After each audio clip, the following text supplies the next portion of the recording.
The cafeteria at Pine Grove High echoed with laughter as Emma walked past the football team's table.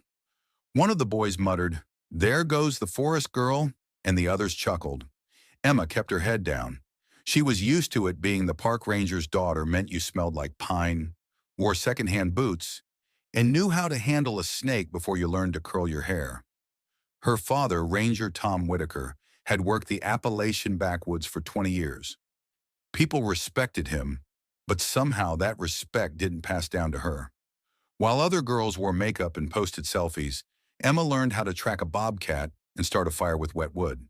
That made her different, and different didn't fit at Pine Grove. Still, she endured.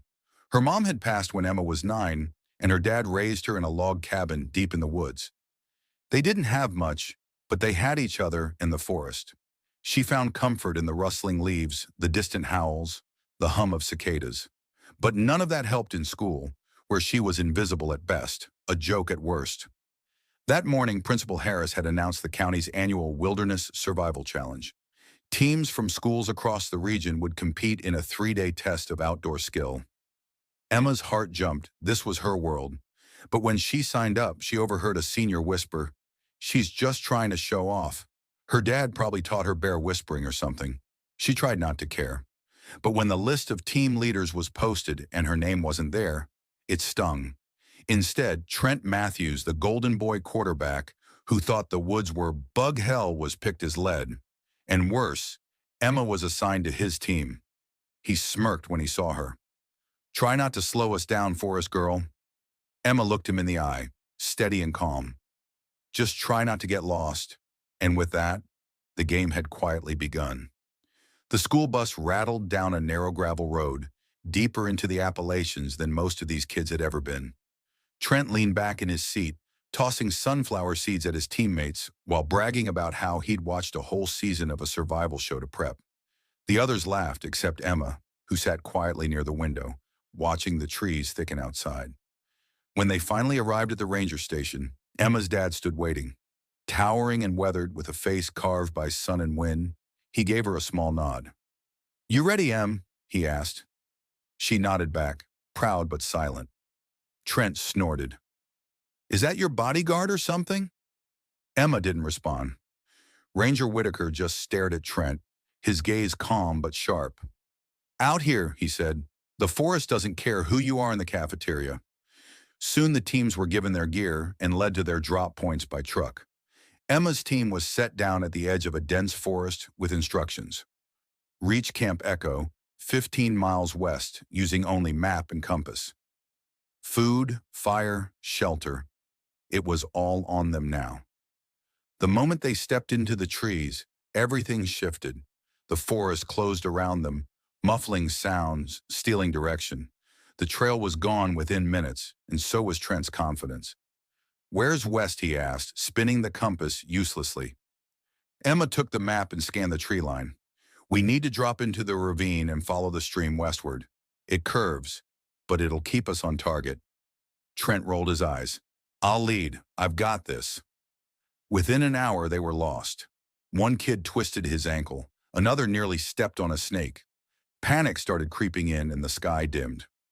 Trent cursed. "Okay, fine. Forest girl, do your thing." Emma didn't gloat. She just took over. She moved with quiet precision, reading the ground, marking moss, listening to wind. Under her lead, they built a fire, filtered stream water with charcoal, and cooked foraged roots with protein bars. That night, as cold settled in, the boys huddled around the fire Emma had made. Trent glanced at her and muttered, "Maybe you're not useless after all." Emma didn't smile. She just looked into the woods and said softly, "We're not out yet." By morning, the forest had changed. A thick fog hugged the ground, blurring shadows and muffling every step. The fire was out, their food was damp, and nerves were thin. Emma woke first. She checked their bearings, then gently nudged the others awake. "We move now," she said. "We've got 10 miles to go." Trent groaned. "Can't we wait for the fog to clear?" Emma shook her head. "That could be hours. If we hike north by northwest, we'll intersect the ridgeline by noon. From there, we'll see Camp Echo." Despite some grumbling, the group followed. Hours passed in silence, feet crunching over damp leaves. Every so often, Emma paused to study a broken twig, a slope in the land, or the way tree trunks leaned toward light. The boys noticed slowly that she didn't guess she knew. Around midday, disaster struck. They reached a ravine too steep to cross. Trent insisted they climb down.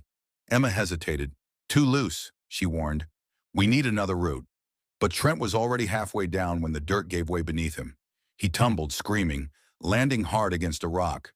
When they scrambled to check on him, his leg was twisted and swollen. Great, he muttered in pain. Now what? Emma's voice was steady. Now we carry you. She fashioned a stretcher from branches and rope while the others watched, stunned. Then she organized them two on each end, rotating every quarter mile. The hike grew brutal, but Emma kept pushing. She knew shortcuts, natural water stops, shady rest spots. Every decision saved time. Every choice built trust. As dusk approached, the forest thinned, revealing a worn sign. Camp Echo 0.5 miles. The team broke into cheers. Trent, pale with pain, looked up at Emma. You saved us." Emma didn't answer. She just nodded and pressed forward, her boots sure on the earth. At camp, officials rushed out. Medics lifted Trent off the stretcher, while teachers stared, stunned, at the ragged group led by the quiet ranger's daughter. One instructor asked, "Who led you here?" Before anyone could answer, a familiar voice emerged from the woods behind them. "I believe that would be my daughter," said Ranger Whitaker, stepping from the trees. The camp buzzed with murmurs as Ranger Whitaker walked over, his boots crunching softly on pine needles. He placed a hand on Emma's shoulder, pride quiet in his eyes. For once, the laughter was gone. The smirks, the whispers, they'd vanished, replaced by something Emma hadn't felt in a long time. Respect. Later, as medics treated Trent's leg and the rest of the team warmed up with hot cocoa by the fire, the judges gathered to announce the results. Most teams had turned back early. A few made it halfway. Only Emma's group had reached Camp Echo, completing the full route with an injured teammate, no less. Principal Harris took the stage with a clipboard in hand and a stunned expression on his face. The top team, by unanimous decision, is Pine Grove High, led in the field by Emma Whitaker. Cheers erupted, but Emma didn't beam. She stood still, shoulders straight, eyes calm. It wasn't pride, it was peace. She didn't need to prove herself anymore.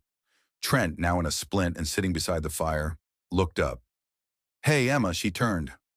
"I was wrong about you," he said, his voice quieter than usual. "You weren't just the ranger's daughter out there. You were the leader." She gave a small nod. "Told you not to get lost." That made him laugh. Genuine this time. The following Monday back at school, things were different. People didn't call her Forest Girl anymore. They asked her about hiking, about edible plants, about how to make a fire in the rain. She wasn't invisible now. She was Emma Whitaker, the girl who led a lost team through the wilderness and brought them out stronger. One afternoon, as she passed the trophy case, she noticed something new. A photo of her team in the woods, muddy but smiling, with the caption, "Led by Whitaker." She smiled slightly, then headed for the school gate. Her dad's truck was waiting. As she climbed in, he looked at her and said, "You did good, kid." She looked out toward the distant mountains. "I didn't do it to prove anything." "I know," he replied. "That's why it mattered." And as they drove off, the forest behind her seemed a little quieter, as if it too had witnessed something rare when courage walks softly, but leaves a path that changes everything.